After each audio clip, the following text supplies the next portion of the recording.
Waalaikumsalam warahmatullahi wabarakatuh. Apa kabar kalian hari ini? Baik. Oke, kita tepuk dulu ya. Tepuk apa? Tepuk begemca. Siap? 1, 2, 3. Tepuk begemca.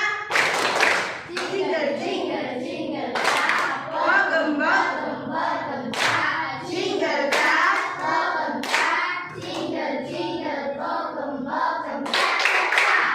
Kita akan membentuk keyakinan kelas.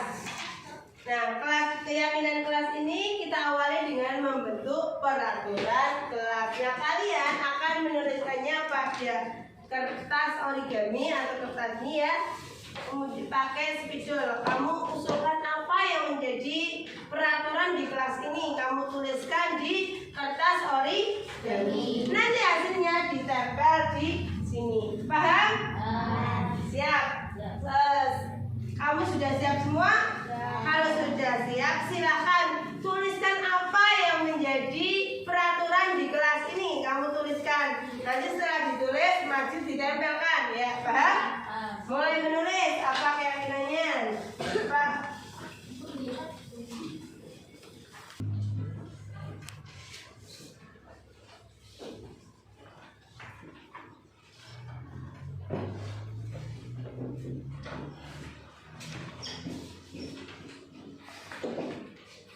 Siapa yang sudah jadi silakan ditempel di sini.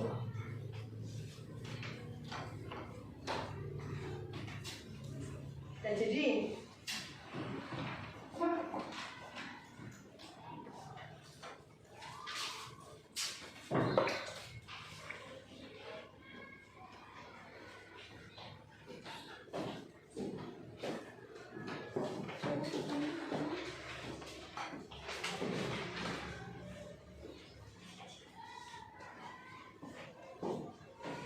Nulis yang ingin peraturan di kelasmu itu apa, ditulis.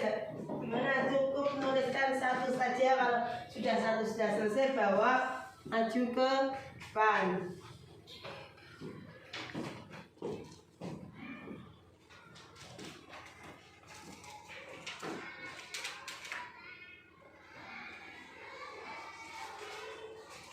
Coba punya Aji dibaca. Apa? Boleh keluar kelas saat ada pelajaran. Tidak boleh keluar kelas saat ada pelajaran. Oke, sudah selesai berarti? Ada lagi, nanti di kertas yang lain. Kalau ada lagi, kalau sudah selesai tempel dulu sini. Gunakan, tidak usah dicoret, tidak apa-apa. Gunakan selasinya untuk menempelkan. Apa kamu janji?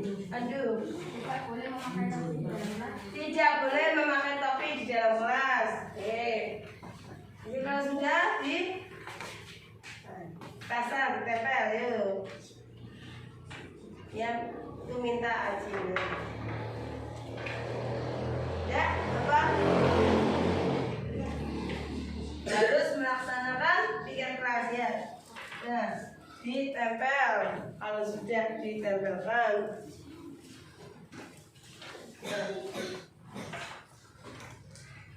tuh tempel ya.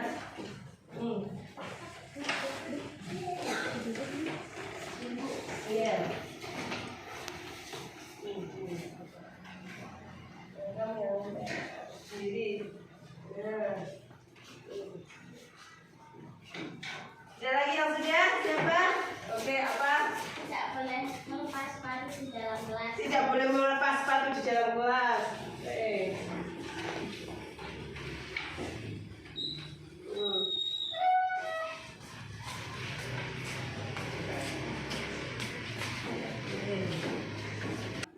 Ayo, apa lagi? Ayo. Siapa yang sudah menuliskan? Iya, apa? Tidak boleh makan pas lagi pelajaran. Oh, tidak boleh makan lagi pelajaran. Ya, silakan tempel. Sini, ini minta punya Aji. Oh, ini dapat punya sini. Ayo. Tidak boleh berantem, ya. Apa? 3 ada bulu, 3 boleh berisik. 3 ada bulu. Kalau tidak ada? 3 boleh berisik. Oh ya, wes. Oke, ya ditempelkan. Apa? Jangan bertengkar. Ya, tidak apa-apa. Ini tidak apa-apa ini kan tulisannya di sini. Ini boleh. Ini ya.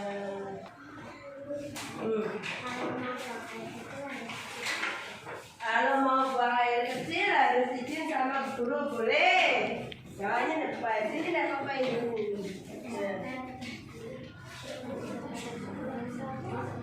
Boleh.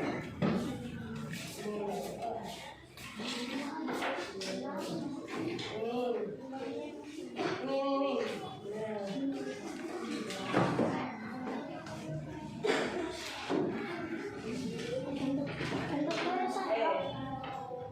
tidak apa-apa.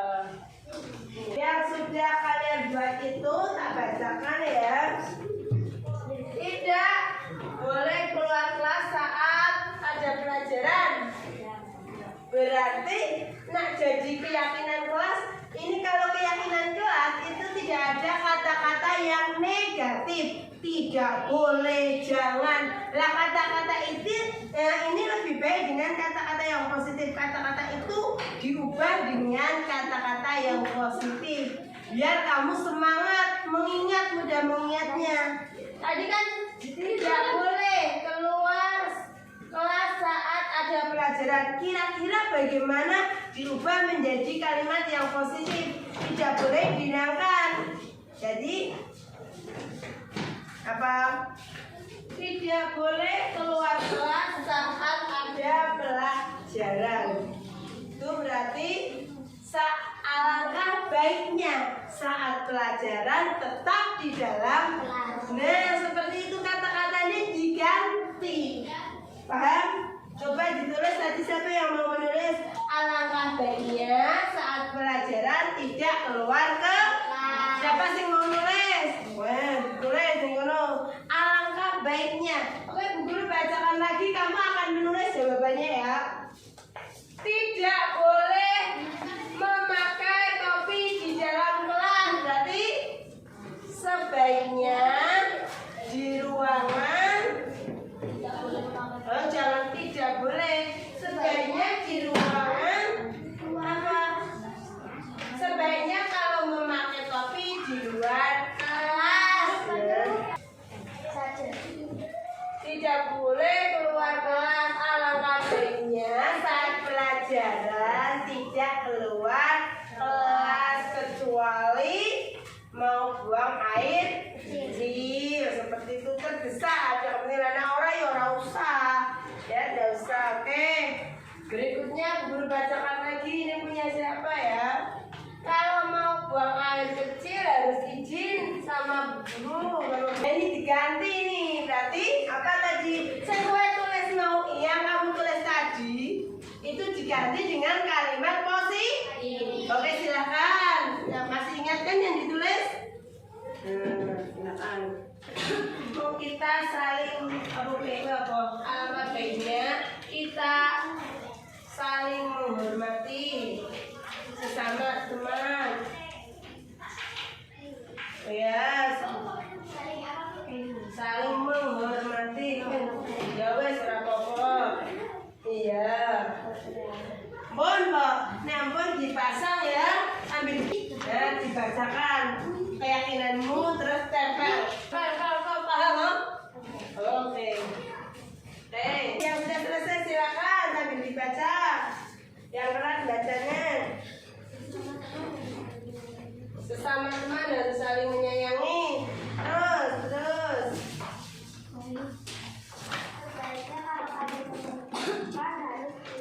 Ya, sebaiknya kalau ada teman yang bertengkar, ayo, maju.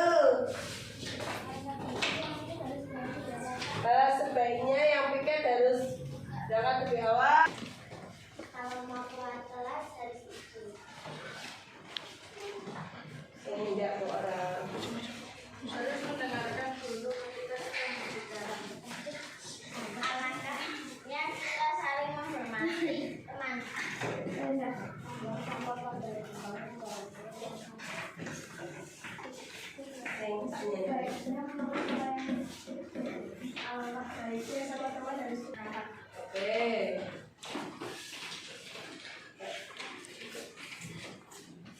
Oke, ini adalah peraturan kelas yang diubah menjadi keyakinan kelas. Berarti sesama teman harus saling menyayangi. Kalau berarti sesama teman harus saling menyayangi itu berarti maksudnya yang bagaimana? Anak harus berarti menjadi pribadi yang bagaimana?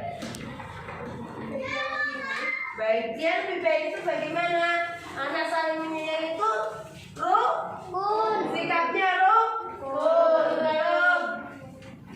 Kalau mau keluar kelas harus izin, berarti ini adalah disiplin. Sebaiknya kalau ada teman bertengkar harus dilerai, berarti ini adalah bentuk dari rukun. Apalagi tanggung jawab. Kira-kira yang melaksanakan keyakinan kelas itu hanya murid apa sama bu guru?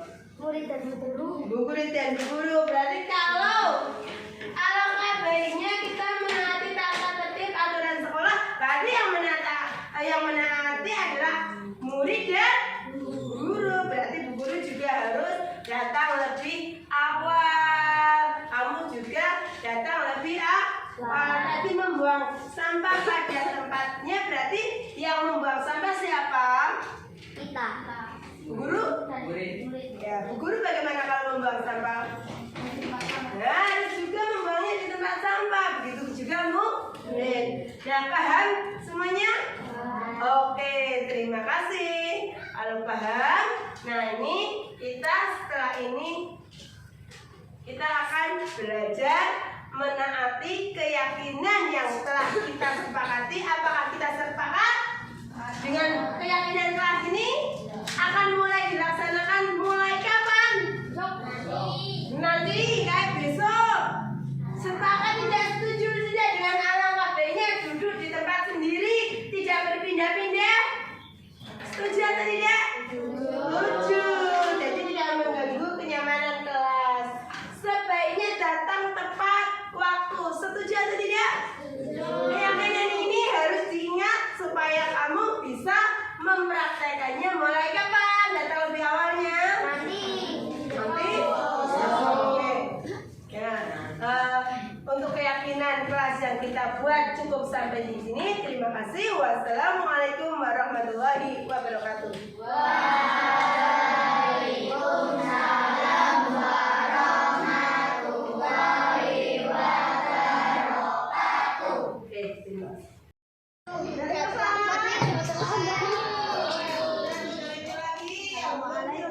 Waalaikumsalam Mas Ali. Kenapa ini kok terlambat? Maaf Bu, tadi malam saya nonton TV sampai larut malam. Nonton TV.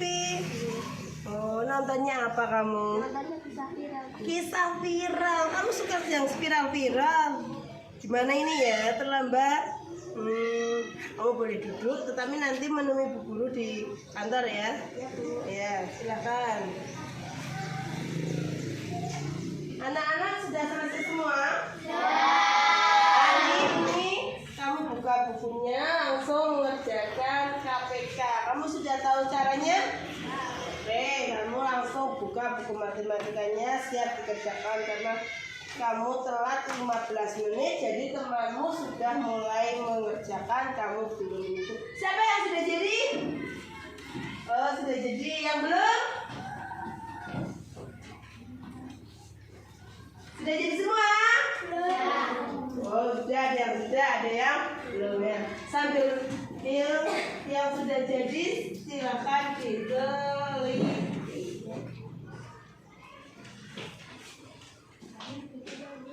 Sudah jadi satu ya?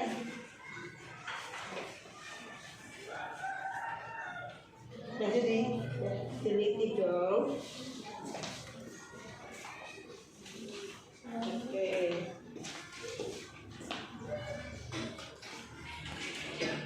Assalamualaikum. Selamat siang. Waalaikumsalam. Silakan Mas Ari duduk. juga Mas Ari.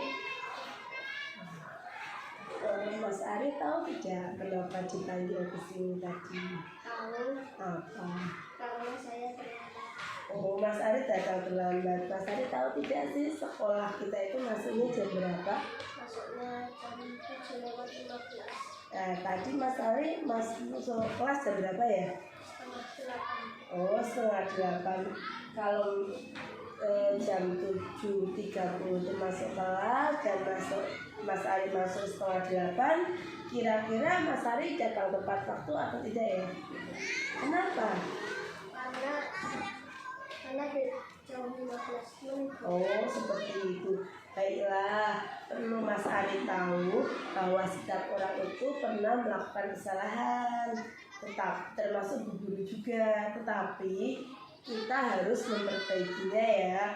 Kadang Bu Guru juga pernah datang terlambat dan menyebabkan pelajaran tertunda juga, benar kan? Nah, sekarang Bu Guru mau tanya, apa alasan Mas Ari itu datang terlambat? Tadi malam saya nonton TV sampai larut.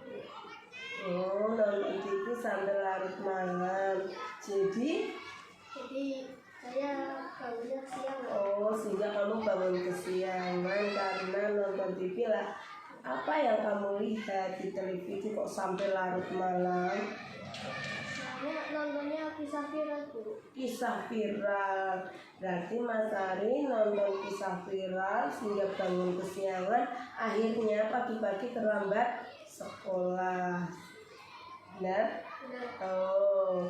Nah, di sini Bu Mumu tidak akan menyalahkan Mas Ari atau mencari siapa sih yang salah, tetapi Bu Mumu ingin mengajak Mas Ari itu untuk apa ya? Oke, pintar. Nah, mencari cara intinya agar Mas Ari itu bisa nonton TV. Apa tadi film apa ya? Oh, kisah viral dan bisa berangkat tepat waktu. Seperti itu. Kira-kira Mas Ari bisa tidak ingat tentang keyakinan kelas kita itu apa? Masih apa itu keyakinan kelas kita? Harus datang jam 7, tidak boleh terlambat. Kita harus berdoa. Lalu hafalan surat. Hafalan surat. Ada lagi yang Mas Ari ingat? Harus membayar kelas. Oke. Nah, kira-kira Mas Ari yang tadi disebutkan, apakah Mas Ari sudah melakukannya? Belum. Nah, kira-kira Mas Ari ingin tidak menjadi orang yang disiplin, kemudian menaati peraturan kelas? Lalu langkah apa saja yang kira-kira Mas Ari lakukan supaya bisa nonton TV kisah viral dan datang ke sekolah itu tepat waktu? Itu apa ya? Nontonnya jangan terlalu malam. Terus bangunnya jangan kesiangan juga. Berarti kalau dia bangunnya jangan kesiangan, tidurnya bagaimana kalau malam?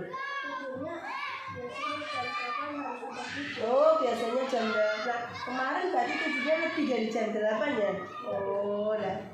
Oke. Lalu kira-kira Mas Ari akan melakukan perubahan ini mulai kapan ya? Mulai besok. Oh, besok. Besok berarti sudah bangun? Bangun siang, bangun pagi. Kemudian tidurnya bagaimana? Tidurnya jam 8 udah harus tidur. Oh, jam 8 sudah harus tidur. Oke, baik. Bu Guru menantikan perubahan dari Mas Ari dan menunggu besok. Berharap Mas Ari nanti malam tidurnya tidak terlalu malam, bangunnya tepat waktu, sehingga sekolah tidak telat. Seperti itu, setuju? Oke, semoga saja ini bisa terlaksana dan Mas Ari bisa menjadi pribadi yang lebih baik, lebih disiplin. disiplin, kemudian menghargai waktu. Karena menghargai waktu adalah kunci dari keberhasilan. Oke, terima kasih Mas Ari. Pas dulu ya. Setelah itu Mas Ari bisa kembali ke kelas atau masih istirahat? Silakan, masih ada waktu di kelas, silakan untuk meneruskan belajarnya. Oke.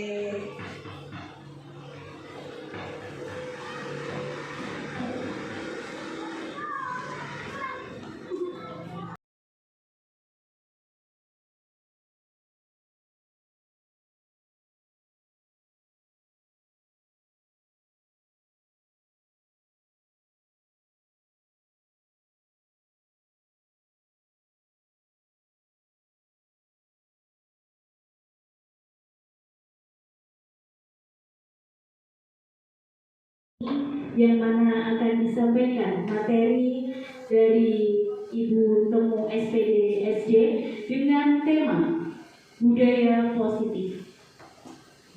Pada beliau kami persilakan. Terima kasih atas waktu yang diberikan. Assalamualaikum warahmatullahi wabarakatuh. Waalaikumsalam warahmatullahi wabarakatuh. Yang kami hormati pengurus KKG Dapin Timur, yang kami hormati pula guru kelas 1 sampai kelas 6 KKG Dapin Timur. Yang pertama, marilah kita memanjatkan puji syukur kehadirat Allah Subhanahu wa taala sehingga pada kesempatan KKG kali ini kita bisa berkumpul tanpa halangan suatu apapun. Yang kedua, salawat serta salam semoga kita haturkan kepada Nabi Agung Muhammad Shallallahu Alaihi Wasallam yang kita tunggu-tunggu syafaatnya di hari akhir. Amin. Bapak Ibu peserta KKG yang saya hormati, perkenankanlah saya Temu SDN 03 Logokalong, Kecamatan Karanganyar, calon guru penggerak angkatan 9, memaparkan diseminasi budaya positif.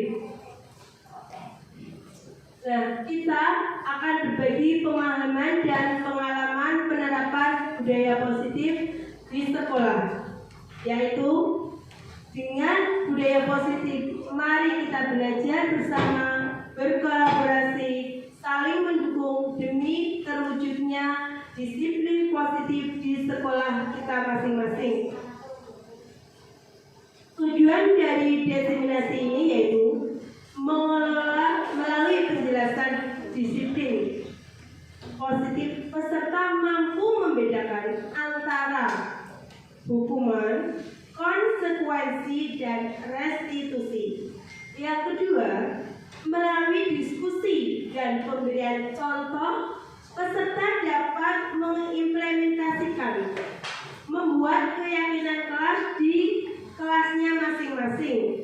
Yang ketiga, melalui penyelesaian kasus menggunakan segitiga restitusi, peserta dapat mempraktikkan di sekolah. Ini adalah tujuan diseminasi kita. Konsep budaya positif yang pertama adalah perubahan paradigma belajar. Yang kedua, disiplin positif. Yang ketiga, motivasi perilaku manusia. Yang keempat, kebutuhan dasar manusia. Yang kelima, kontrol restitusi. Yang keenam, keyakinan kelas. Dan yang terakhir, segitiga restitusi. Kita akan menjabarkan bersama-sama mengenai konsep budaya positif ini. Perubahan paradigma. Apa sih perubahan paradigma belajar itu? Perubahan paradigma belajar dirancang berdasarkan prinsip pembelajaran yang terdiferensiasi sehingga setiap murid itu belajar sesuai dengan kebutuhannya dari tahap perkembangannya untuk meningkatkan profil pelajar Pancasila. Masih ingatkah Bapak Ibu tentang profil pelajar Pancasila? Dimensinya apa saja? Ada 6, yaitu beriman dan bertakwa kepada Tuhan Yang Maha Esa dan berakhlak mulia. Kemudian bergeming dengan global. Sekarang nyanyi dulu ya Bapak Ibu guru hebat. Masih ingat lagunya? Lagunya apa ini? Nadanya? C. Nada C sama dengan do. Oh ini lagunya beca ya? Iya. Oke. Dan untuk sambil tepuk tangan, ayo berdiri Bapak Ibu nyanyi. Lagunya. Ayo 1, 2, 3. Merayakan Pancasila, beriman dan bertakwa pada Tuhan Yang Esa dan berakhlak mulia, berdemi dengan global, gotong royong mandiri, kreatif dan bernalar kritis. Sekali lagi, merayakan Pancasila, beriman dan bertakwa pada Tuhan Yang Esa dan berakhlak mulia, berkebinekaan global, gotong royong mandiri, kreatif dan bernalar kritis. Untuk kita semuanya. Nah, ini dimensi dari belajar Pancasila yang akan kita terapkan di sekolah kita untuk kebaikan masa depan anak-anak kita. Nah, dari program belajar Pancasila ini kita akan ada yang namanya disiplin positif. Apa itu disiplin positif? Siapa yang mau membantu saya? Ayo, memaparkan Mbak Jani. Silakan, apa itu disiplin positif? Disiplin positif itu adalah sesuatu yang di sekolah. Oh, sesuai peraturan yang berlaku di sekolah. Nah, disiplin positif itu kebanyakan orang akan menghubungkan dengan kata disiplin itu tata tertib, peraturan. Nah, selain peraturan, kepatuhan ini adalah disiplin itu menurut kita. Nah, disiplin juga sering dihubungkan dengan hukuman. Bapak Ibu guru pernah menghukum anak-anaknya? Pernah. Oh, padahal itu sungguh berbeda antara disiplin dan hukuman. Nah, karena belajar tentang disiplin positif itu tidak harus dengan pemberian hukuman, atau justru itu adalah salah satu alternatif, dan bila perlu itu tidak diadakan, itu hukuman kalau belajar tentang disiplin positif. Nah, makanya ya hukuman itu alternatif terakhir setelah anak itu tidak bisa dikendalikan, diberi motivasi oleh kita. Disiplin positif daya bela kita dimaknai menjadi sesuatu yang dilakukan seseorang kepada orang lain untuk mendapatkan kepatuhan. Nah, kita cenderung menghubungkan dengan kata disiplin dengan ketidaknyamanan. Anak yang mendapatkan hukuman itu nyaman atau tidak? Tidak. Bapak Ibu pernah dihukum waktu di sekolah?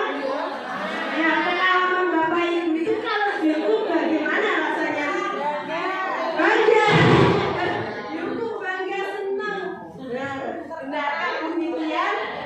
Bu Murtiningsih pernah dihukum di sekolah? Belum pernah. Anak baik jadi tidak pernah. Kalau saya dulu sering dihukum. Saya termasuk anak yang bandel waktu sekolah. Itu guru saya di sini Bulan Sari. Itu saya sering nangis. Itu waktu dulu saya sering nangis, saya sering dihukum karena saya belum bisa menahan emosi saya. Oleh disiplin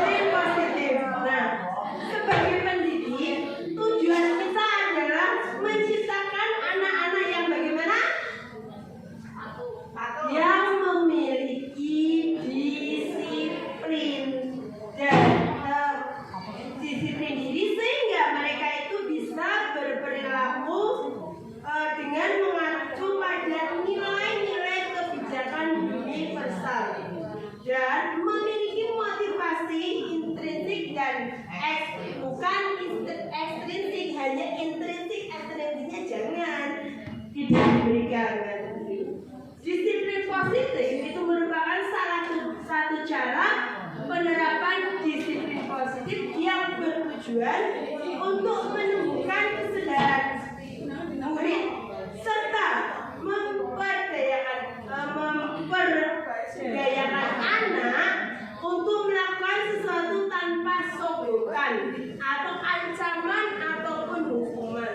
Tadi kalau dihukum berarti anak melakukan disiplin itu karena suatu ancaman. Kalau pemberian reward melakukan kegiatan tugasnya dengan nanti saya akan mendapat ini, berarti apa namanya itu? Motivasinya lain, tidak penuh dengan kesadarannya sendiri. Itu kalau mendapatkan reward berarti dia itu ingin itu apa sih nantinya seperti itu. Nilai-nilai kebijakan yang disepakati bersama lepas dari suku, bangsa, agama, ras ataupun golongan.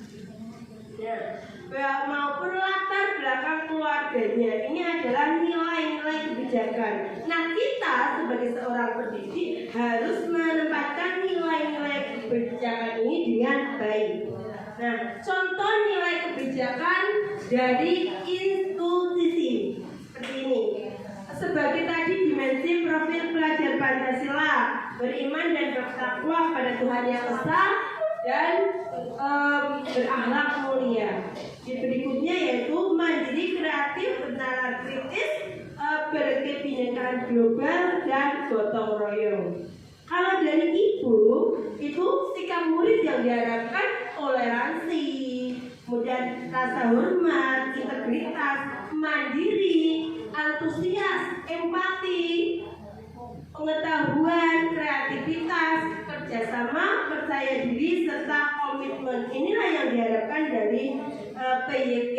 Kemudian 9 pilar karakter Indonesia terintegrasi form IHF itu inginnya murid seperti apa, yaitu cinta Tuhan, kemandirian dan tanggung jawab, kejujuran, diplomatis, hormat serta sopan santun, suka menolong, percaya diri, pekerja keras, kepemimpinan dan keadilan. Murid juga diharapkan rendah hati, toleransi, dan kedamaian serta kesatuan. Ini yang diharapkan kebijakan dari instansi. Nah, sedangkan kebutuhan dasar manusia itu kita murid, Bapak Ibu semua juga memerlukan kebutuhan dasar yang pokok, yaitu ada 5, yaitu bertahan hidup. Kemudian kasih sayang, kita perlu kasih sayang, tidak hanya kita tapi semua orang. Kebebasan, murid juga pengen bebas, kita juga. Nah, kesenangan, kemudian yang terakhir adalah penguasaan atau power. Nah, ini adalah kebutuhan dasar manusia yang menjadi milik manusia seutuhnya. Kalau kebutuhan dasar ini tidak terpenuhi, otomatis mereka akan mencari kebutuhan ini. Nah, contoh bertahan hidup itu seperti kebutuhan makan, minum, kesehatan, pakaian, tempat tinggal. Ini adalah kebutuhan hidup. Nah, Bapak Ibu guru semua seperti saya, ini perlu bertahan hidup dengan kebutuhan hidup ini. Kalau tidak makan, otomatis kita merasa lapar. Kalau tidak punya tempat tinggal, rasanya bagaimana Bapak Ibu? Gelandangan. Nah, yang kasih sayang, rasa sayang dan rasa diterima. Murid atau kita semua juga membutuhkan itu, yaitu diterima, dipedulikan. Makanya ada beberapa murid yang mencari perhatian di sekolah kalau memang di rumah itu kurang perhatian dari orang tuanya. Nah, kerjasama berkelompok itu kalau di dalam kelompok biasanya anak-anak ada yang tidak mau berteman dengan ini, ada anak yang merasa terkucilkan. Padahal kebutuhan dasar utama kasih sayang juga diperlukan. Nah, kita sebagai pendidik harus tahu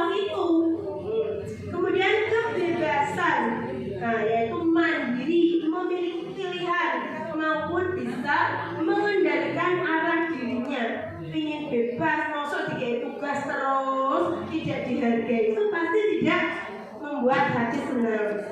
Kemudian kesenangan. Nah, anak itu biasanya senang bermain. Saya juga humor atau bercanda dengan temannya, dengan guru, tertawa, antusias. Nah, kita juga perlu menumbuhkan ini dalam diri kita dan anak agar terjalin komunikasi yang sehat. Kemudian penguasaan atau power, yaitu tentang harga dirinya, memimpin, diakui, kemudian didengar dan dianggap. Ini sangat menjadikan motivasi tersendiri bagi anak bila kebutuhan dasarnya itu terpenuhi. Motivasi perilaku manusia itu biasanya untuk menghindari ketidaknyamanan atau hukuman. Biasanya ini termasuk motivasinya eksternal. Kalau nggak dihukum aku belum ngerjain tugas ini. Untuk mendapatkan penghargaan, pujian, imbalan, aku gelem dikawan guru ngerjain iki soalnya aku berarti tidak jawab itu hadiah. Pernah memberikan reward seperti itu Bapak Ibu? Nah, itu termasuk unsur motivasi eksternal yang tidak perlu dilakukan, atau bahkan ini menjadi alternatif terakhir jika kita tidak mempunyai solusi yang lain. Tapi jika punya, lebih baik memunculkan motivasi internal dalam diri anak. Nah, untuk menjadi orang yang mereka inginkan dan menghargai diri sendiri dengan nilai-nilai yang mereka percaya, inilah motivasi internal yang harus kita tumbuhkan dan kembangkan supaya murid kita itu bisa melaksanakan segala tugas dengan penuh tanggung jawab. Tidak tadi karena hukuman, tidak tadi karena reward. Hukuman dan reward itu alternatif terakhir bila tidak ada solusi yang lain. Namun bila ada solusi yang lain, kita bisa menggali motivasi internal anak supaya bisa menghargai diri sendiri. Kemudian mereka itu nanti ingin jadi seperti apa. Itu motivasi internal yang perlu dikembangkan. Contoh kasus kebutuhan dasar manusia. Risma, seorang anak kelas 3 SD. Begitu tiba di rumah, sepulang sekolah, ia menangis dan mengadu pada ibunya bahwa dia benci sama Ibu Rani. Bu Rani, guru kelas 3. Menurut Anda, kebutuhan apa yang berusaha dipenuhi oleh Risma?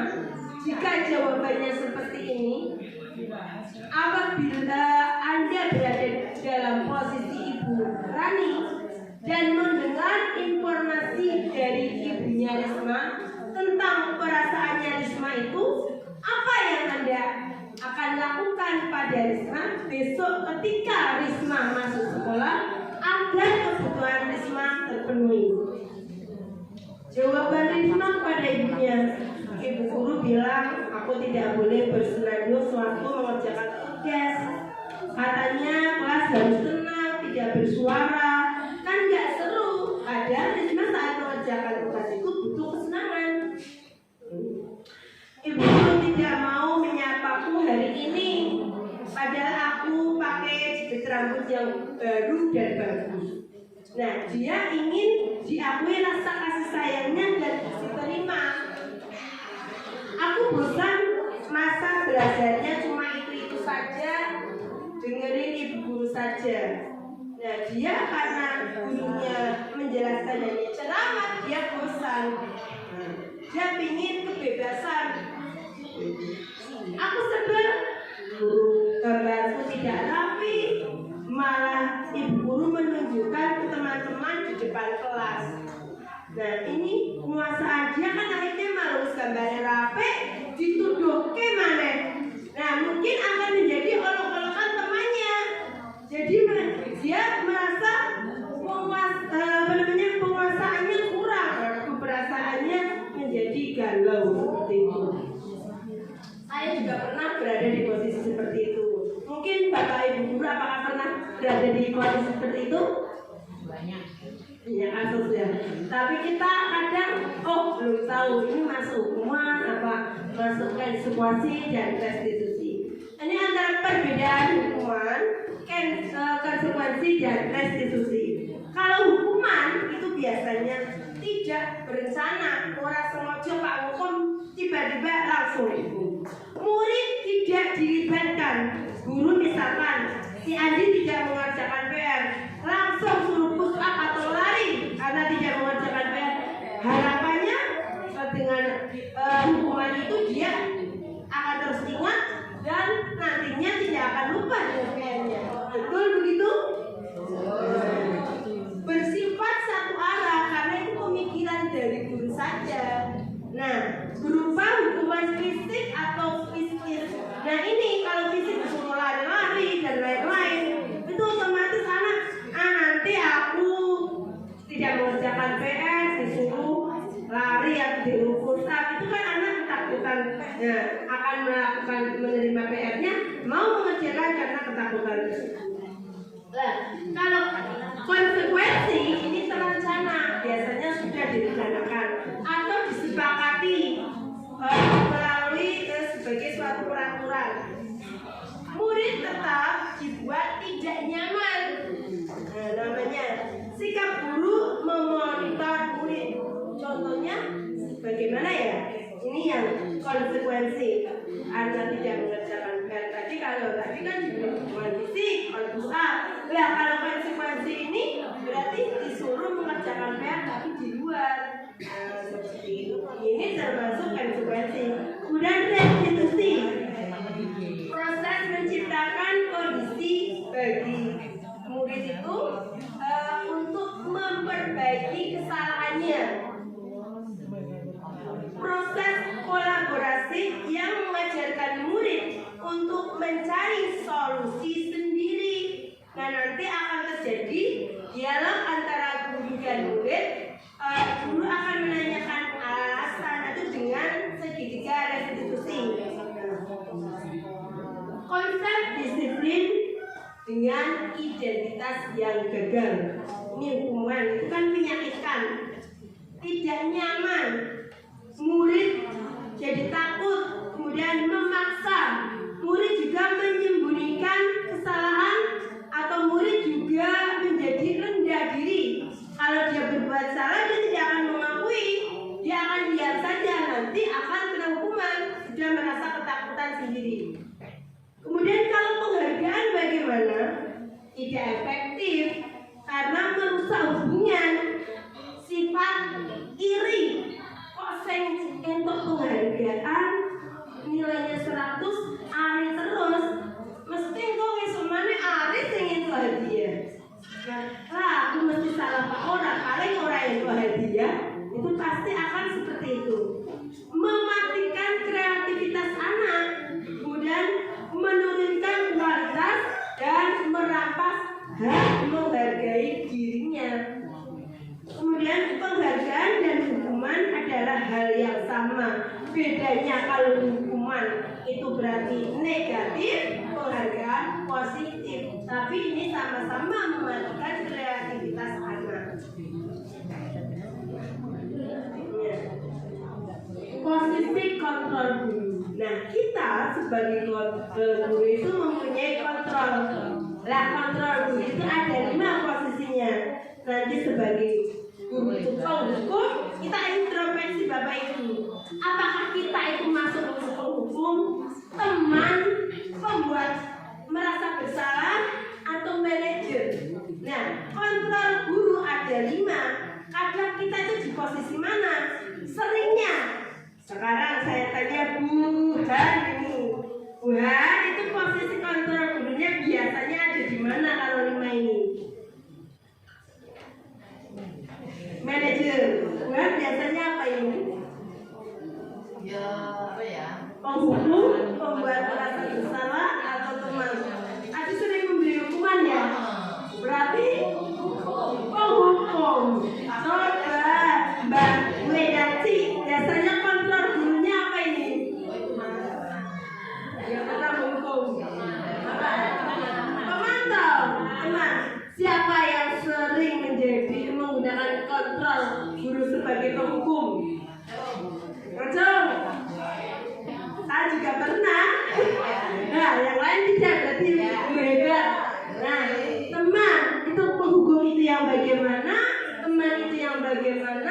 membuat merasa bersalah itu yang bagaimana? Nah, ini motivasi eksternal dan motivasi intrinsik. Ya, guru berbuat menghukum itu biasanya dengan menghardik, menunjukkan, menyakiti, menyindir. Terus arane guru posisinya ada di menghukum. Kemudian membuat orang merasa bersalah. Itu perbuatan guru biasanya senengnya ceramah.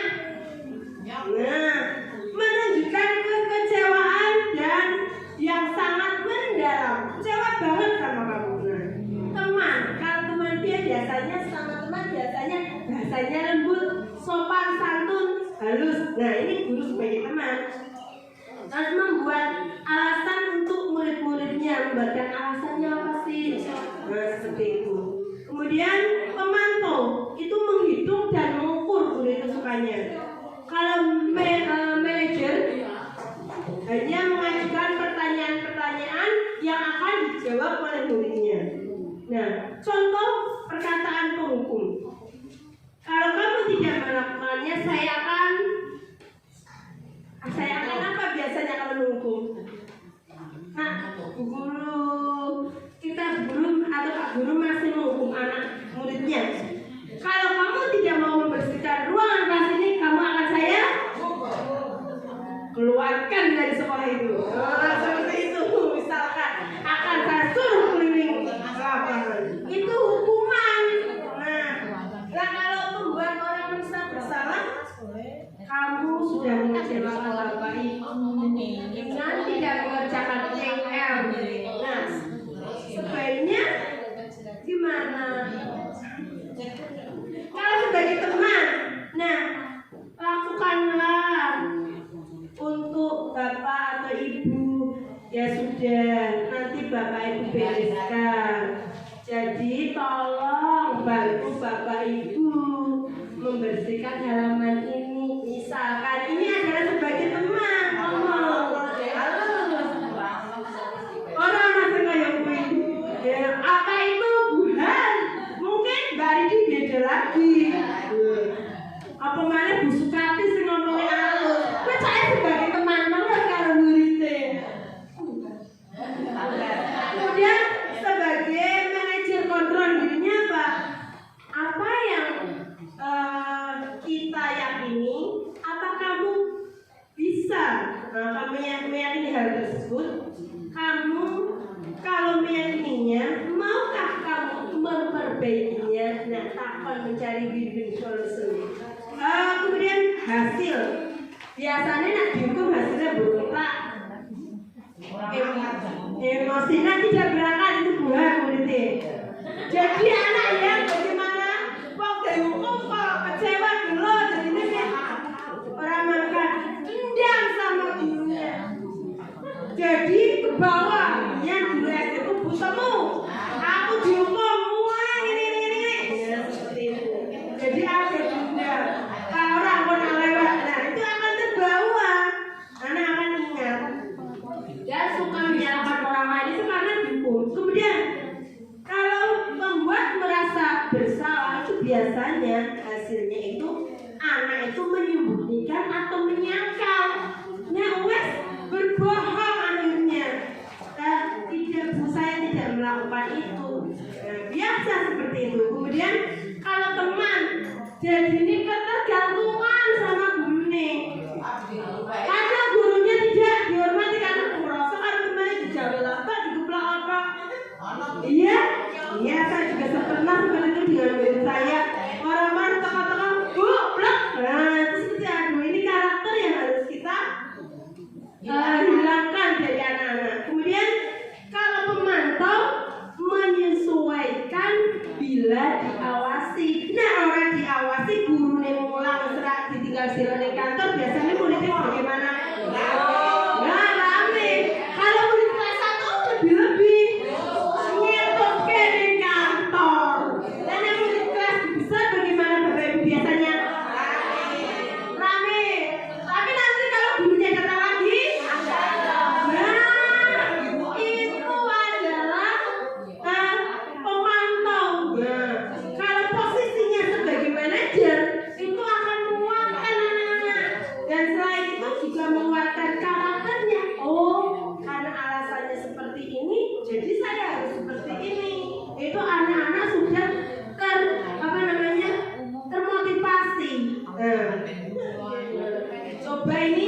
bersalah karena kecewa. Tadi kan yang kecewa ya.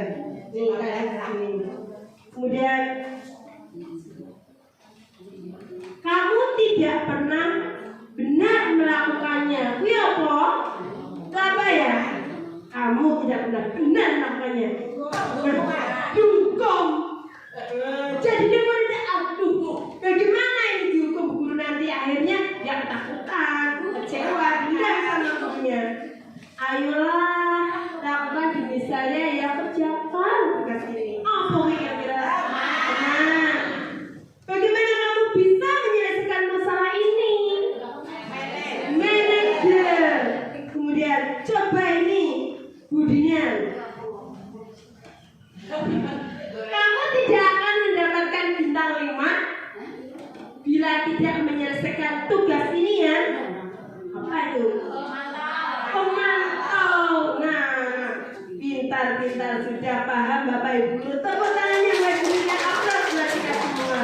Terus ingat bukan apa yang telah saya lakukan pada kamu? Ini masuk kontrol yang apa? Teman, kamu tidak akan pernah berhasil dalam kehidupan ini. Apa rencanamu untuk menyelesaikan masalah ini?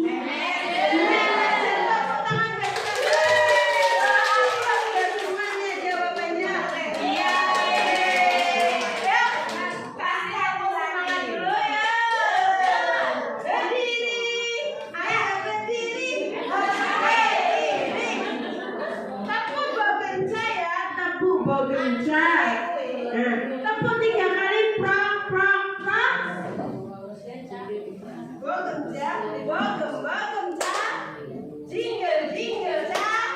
Begenca, jingle, ca. Begen, jingle, jingle, ca, ca, ca. 3 kali. Ayo, tapan dia. Tepuk begenca.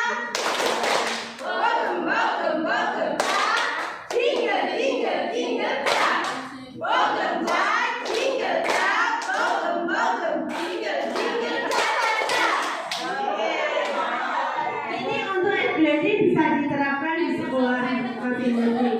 Bisa ya? Mau ulangi sekali lagi? Oke, yuk. Sambil goyang juga boleh. Nah, sambil goyang. Ayo lagi. Ya. Tepuk begenca. Begenca. Jingle, jingle, jingle, ca. Begenca, jingle, ca. Jingle, jingle, ca, ca, ca. 3 kali. Ca-ca-canya 3 kali. Iya, oke. Contoh penerapan 5 posisi kontrol guru. Ini kasusnya siswa itu tidak mengerjakan piket harian. Apakah ada di kelas ibu anak-anak yang tidak mengerjakan piket harian? Ada. Sering atau tidak? Ya. Bagaimana sikap Bapak Ibu di posisi kontrol manakah Ibu dan Bapak? Kalau hukuman disuruh mengerjakan membersihkan toilet dan kamar mandi sekolah karena dia tidak mengerjakan piket. Kalau membuat merasa bersalah, ini seperti ini. Berapa kali Ibu bilang, mengapa memberitahu kamu selalu saja mengecewakan Bapak Ibu. Tidak pernah piket. Bapak Ibu kan kecewa. Merasa bersalah. Kalau teman, ayo dong ikuti tata tertib sekolah. Tolong ya, bantu Ibu biar nyaman semua. Ya sudah, kali ini tidak apa-apa. Nanti Bapak bantu bersihkan semua yang kotor. Itu tadi Bu Hani. Jadi teman bantu ngeresiki kelas. Nah, kalau pemantau begini, kamu sudah melanggar peraturan sekolah dan tak tahu konsekuensinya, ya bukan? Setelah ini kamu segera bersihkan ruang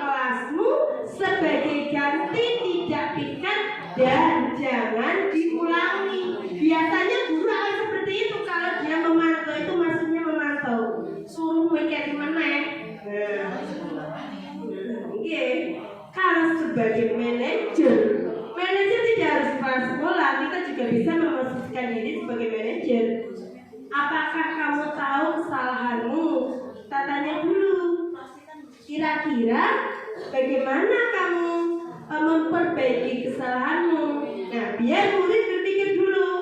Setelah itu tanya lagi, apa rencanamu untuk memperbaiki hal ini? Nah, mereka akan berpikir, nanti akan menemukan solusi tersendiri. Itu juga posisi kita sebagai manajer. Tapi kalau terburu-buru, kadang posisi pertama yang saya ambil dulu sebelum mengenal ini penerapan 5 kontrol guru. Nah, kalau yang terbaik ya bisa menempatkan semuanya dengan benar. Nah, kita akan membuat keyakinan kelas. Nah, apa sih keyakinan kelas? Mengapa harus keyakinan kelas? Mengapa tidak peraturan kelas saja? Yang di sekolah Bapak Ibu, apakah sudah ada yang membuat keyakinan kelas? Belum. Apakah sudah membuat peraturan kelas? Sudah. Nah, kalau yang belum, nanti kita akan belajar bersama untuk membuatnya. Kalau yang sudah hanya peraturan, belum keyakinannya. Nah, keyakinan kelas itu bersifat lebih abstrak dan halus lagi. Kemudian merupakan pernyataan yang universal.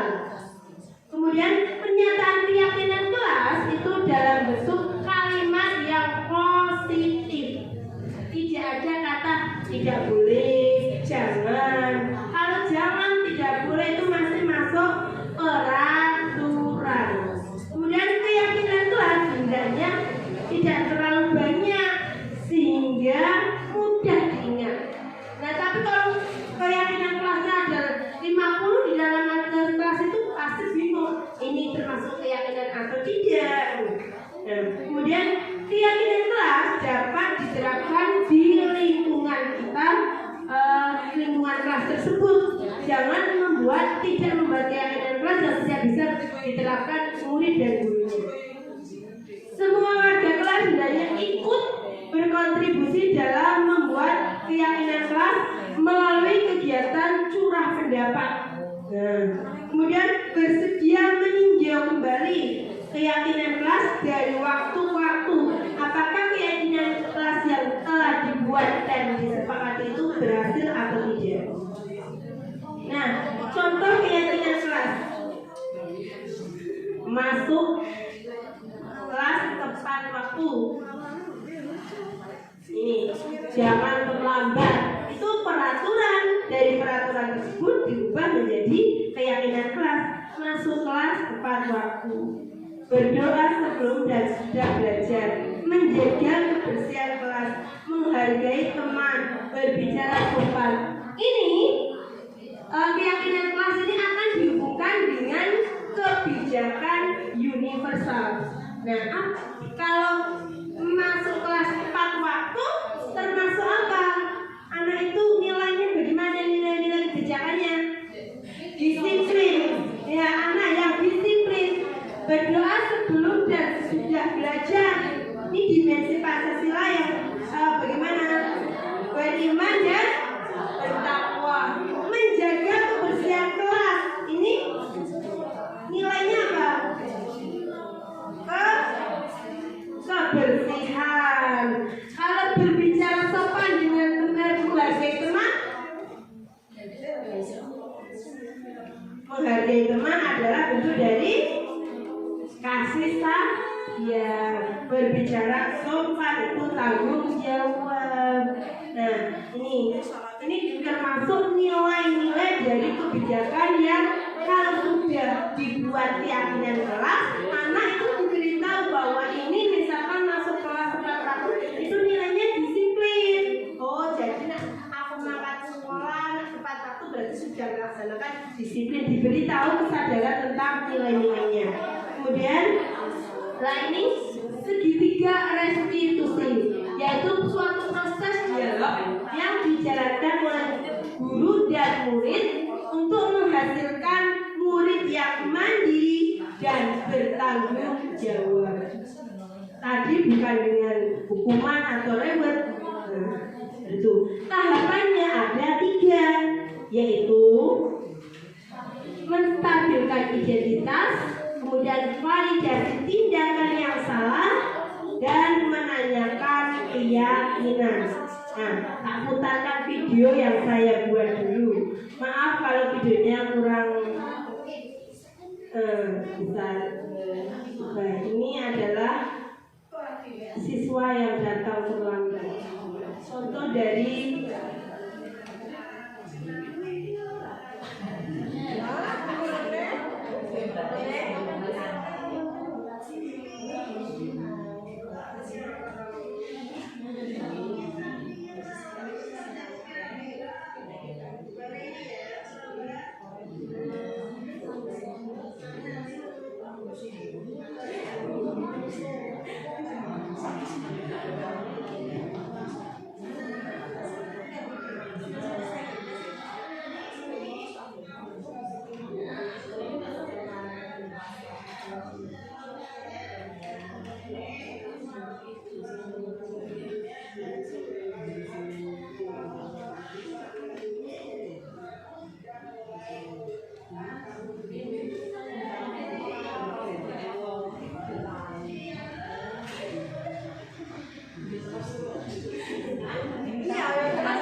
contoh video, namun suaranya kok kurang keras ya, jadi bilang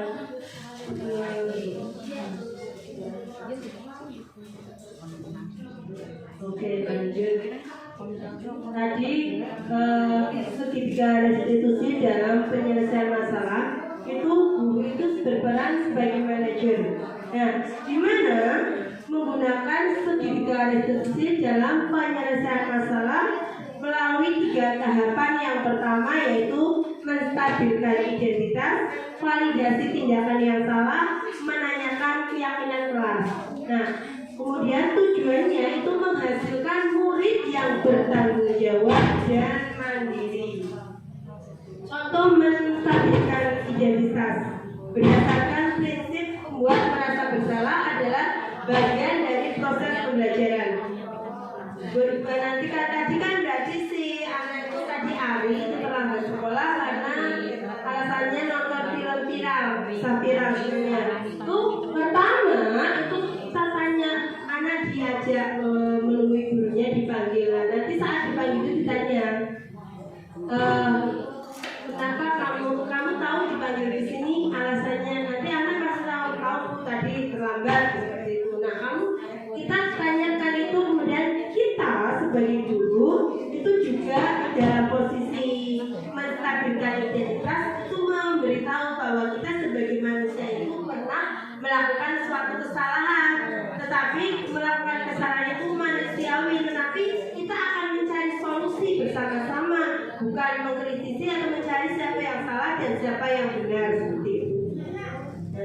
Kemudian memvalidasi tindakan yang salah itu berdasarkan prinsip perilaku. Setiap perilaku berupaya memenuhi suatu kebutuhan tertentu. Contohnya tadi kan dia terlambat. Kita tanya, padahal kamu sudah melakukan yang lebih buruk dari ini ya. Kamu pasti punya alasan tadi kenapa kamu terlambat. Itu tadi anak kan menjawab, saya terlambat karena nonton film viral Bu, karena filmnya bagus, jadi nontonnya sampai tengah malam, jadi saya tidur sampai larut malam dan bangun kesiangan sehingga saya sekolah terlambat. Nah, kemudian saat dia sudah bisa menjawab dengan seperti itu, kita arahkan lagi untuk mencari solusi bersama, yaitu menanyakan keyakinan kelas. Nah, makanya perlunya dibuat keyakinan kelas. Nah, kan tadi ada datang sekolah tepat waktu. Anak diingatkan kembali. Tadi diingatkan apa? Kamu ingat peraturan kelas? Nanti mereka menjawab. Setelah itu kita tanya lagi, apakah kamu sudah melakukan kegiatan tersebut? Anak pasti bilang tidak karena dia terlambat. Nah, inilah setelah itu kita akan berbicara tentang kelas yang ideal itu bagaimana. Kamu mau menjadi murid yang seperti apa jika tadi tidak sesuai dengan keyakinan kelas yang telah disepakati. Nanti mereka akan berpikir, oh ya Bu, saya mencari solusi, saya tidak akan terlambat lagi dengan cara nonton TV-nya tidak terlalu malam atau tidak nonton film viral dulu karena dia sukanya nonton film viral. Kemudian nanti kita bertanya lagi, mulai kapan kamu tidak akan terlambat? Saya janji akan mulai besok itu akan membuat anak janji dengan sendirinya. Tidak harus kamu harus berjanji. Nah, tidak. Ini adalah dari menanyakan keyakinan itu seperti itu. Nah, penting untuk menanyakan ke anak kehidupan seperti apa yang mereka inginkan. Nanti mereka ingin jadi manusia yang seperti apa? Apakah ingin menjadi orang yang sukses atau bertanggung jawab atau bisa dipercaya? Nanti kita arahkan biar anak itu mempunyai tanggung jawab dan mandiri seperti itu. Nah, ini dokumentasi penerapan segitiga diskusi tadi. Ini yang anak makan di kelas saat pelajaran itu juga ditanyakan.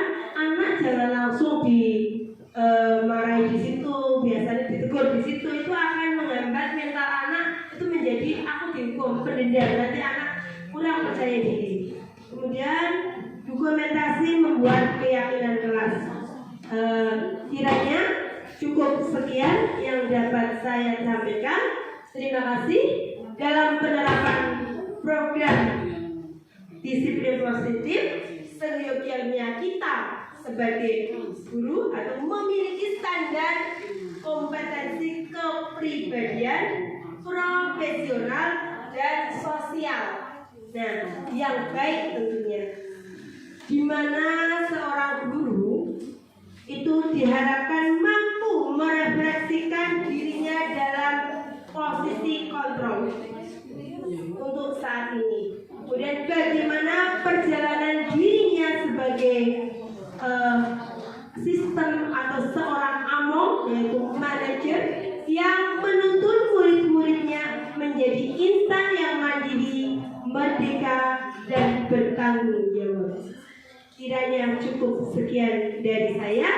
Bila ada kata-kata yang kurang berkenan di hati Bapak Ibu, saya mohon maaf yang sebesar-besarnya. Wassalamualaikum warahmatullahi wabarakatuh.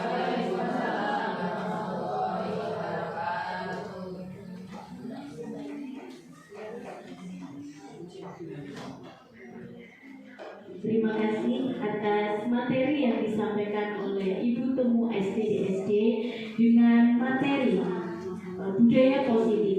Di sini akan ada sesi tanya jawab.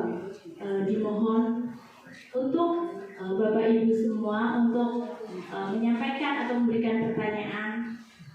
Untuk sesi yang pertama yaitu 3 penanya. Monggo Bapak Ibu yang mau bertanya. Oke. Monggo dengan Ibu Indari, monggo untuk menyampaikan pertanyaan.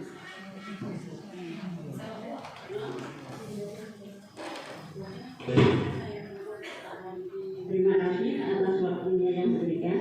Saya akan menyampaikan atau menanyakan bagaimana cara membuat keyakinan kelas. Ya, terima kasih.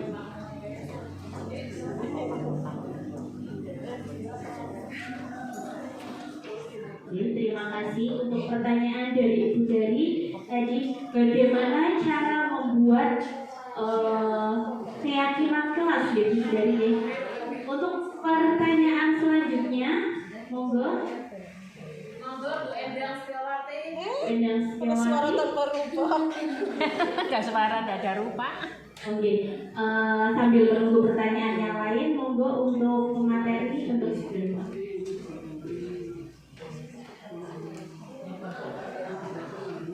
Terima kasih atas pertanyaannya tadi, bagaimana atau langkah-langkah bagaimana membuat keyakinan kelas.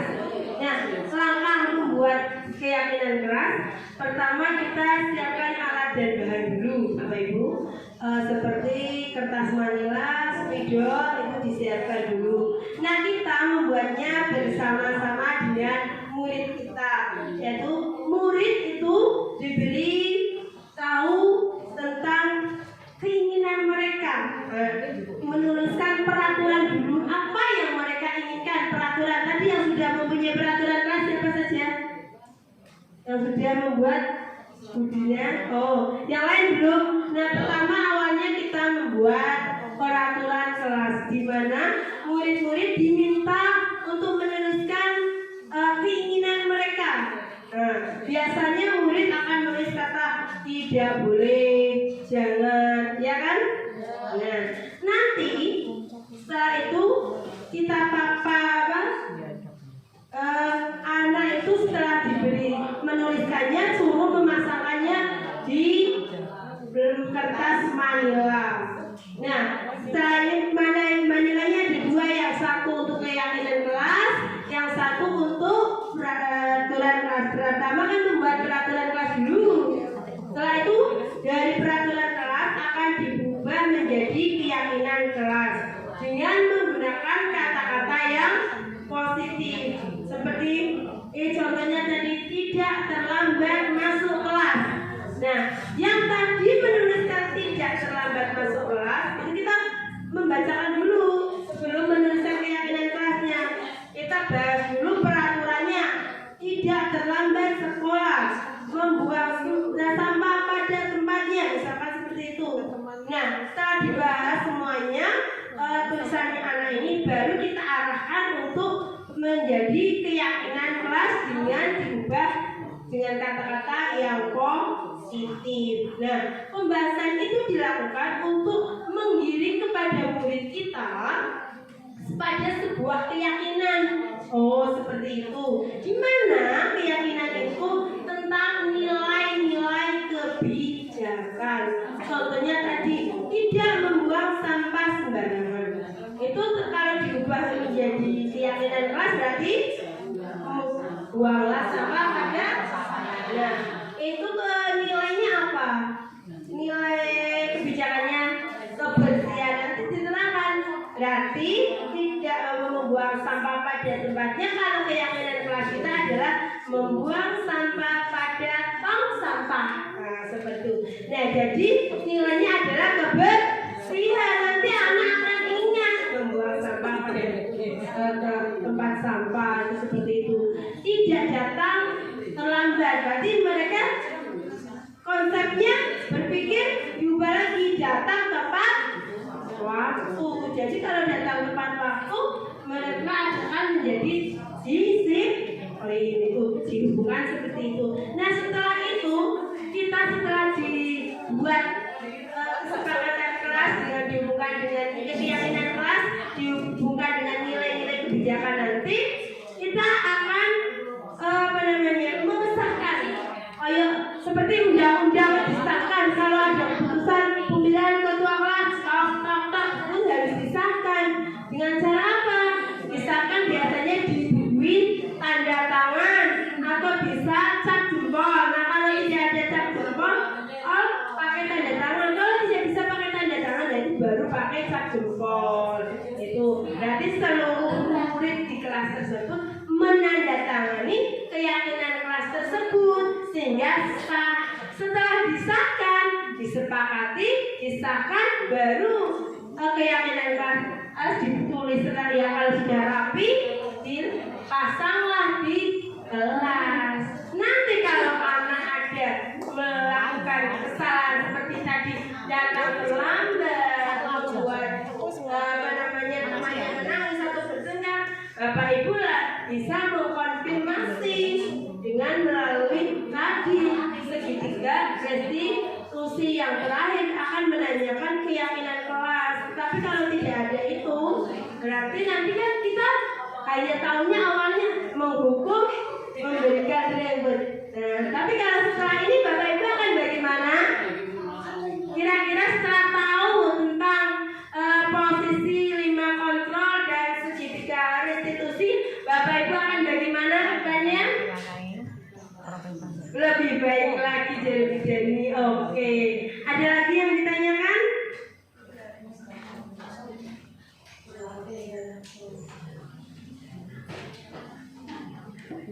Keluarga besar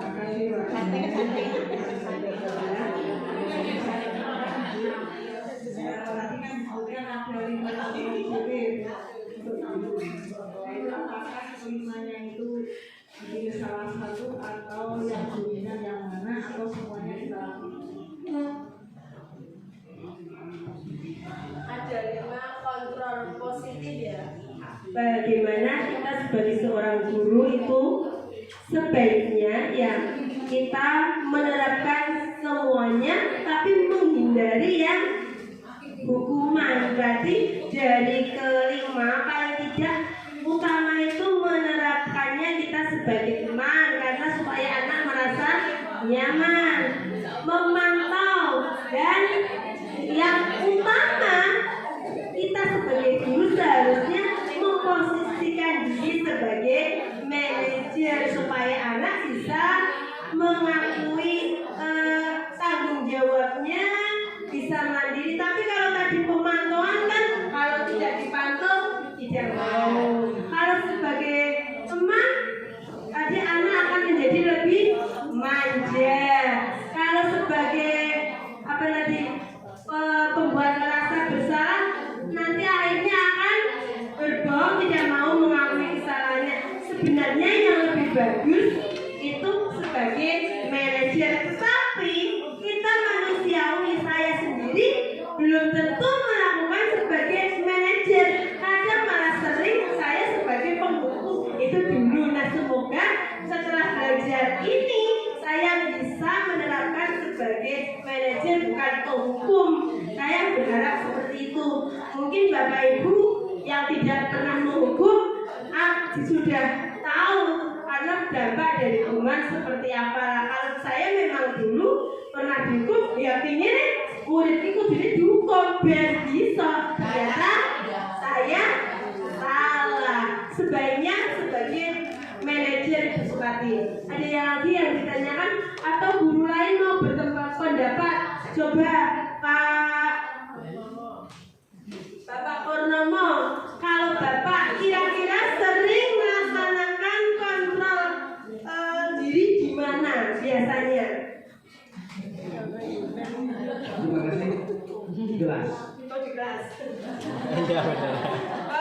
Posisi kontrolnya biasanya sebagai apa? Ini usia yang kami hormati hasil dari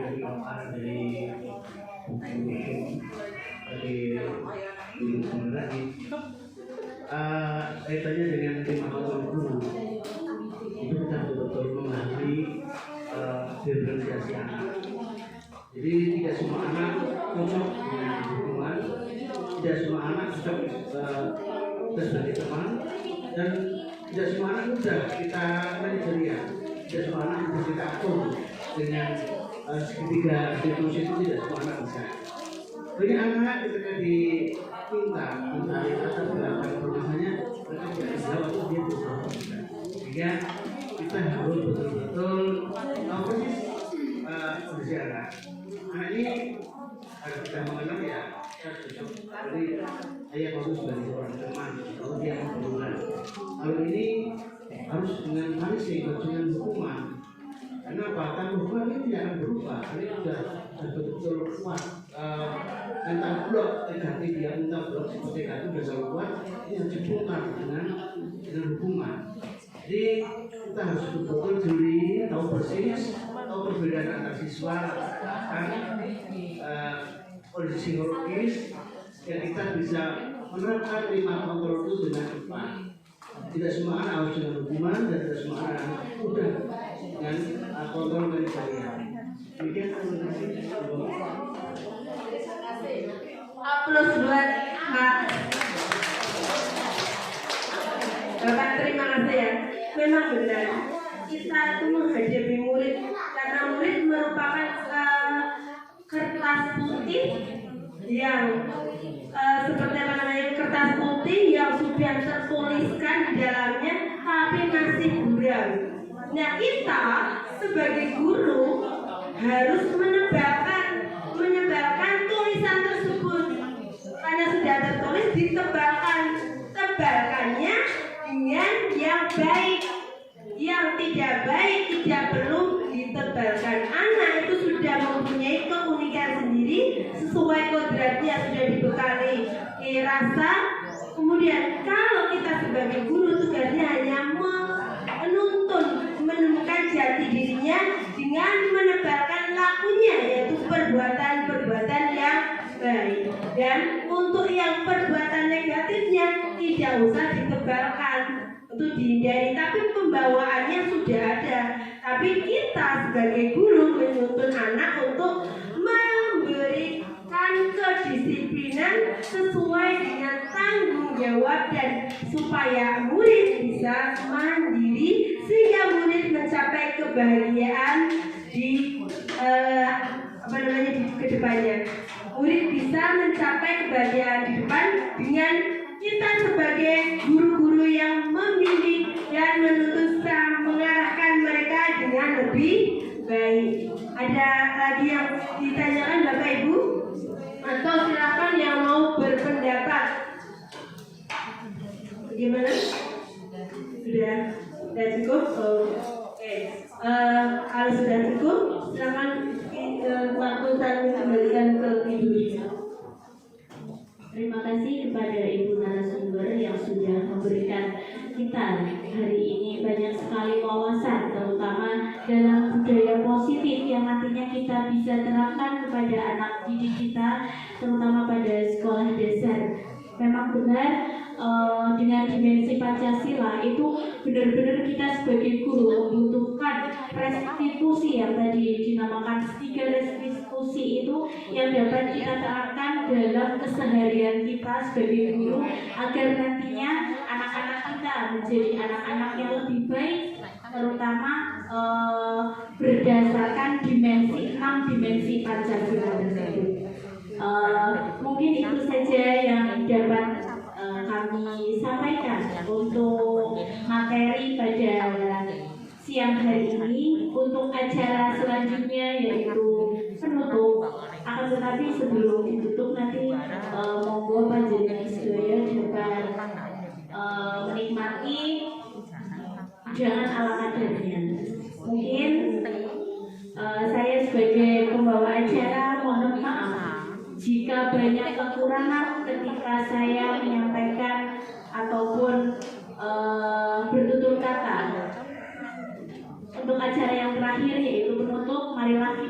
acara pada siang hari ini dengan bacaan hamdalah. Akhirul kalam sum billahi taufiq wal hidayah. Wassalamualaikum warahmatullahi wabarakatuh.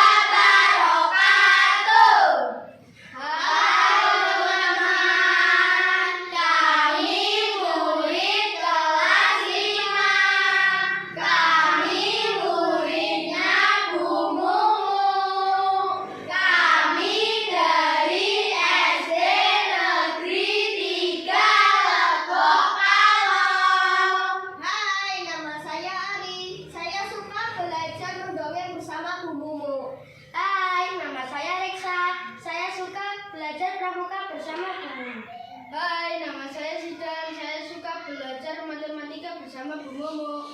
Halo teman-teman, nama saya Pandu. Saya suka bercerita bersama Bu Temu. Hai, nama aku Aji. Aku suka menggambar bersama Bu Mumu. Hai, aku Wita. Aku suka bermain bersama Bu Momo. Hai, aku Aulia. Aku suka belajar IPAS bersama Bu Momo. Hai, nama aku Marsha. Aku suka belajar YouTube bersama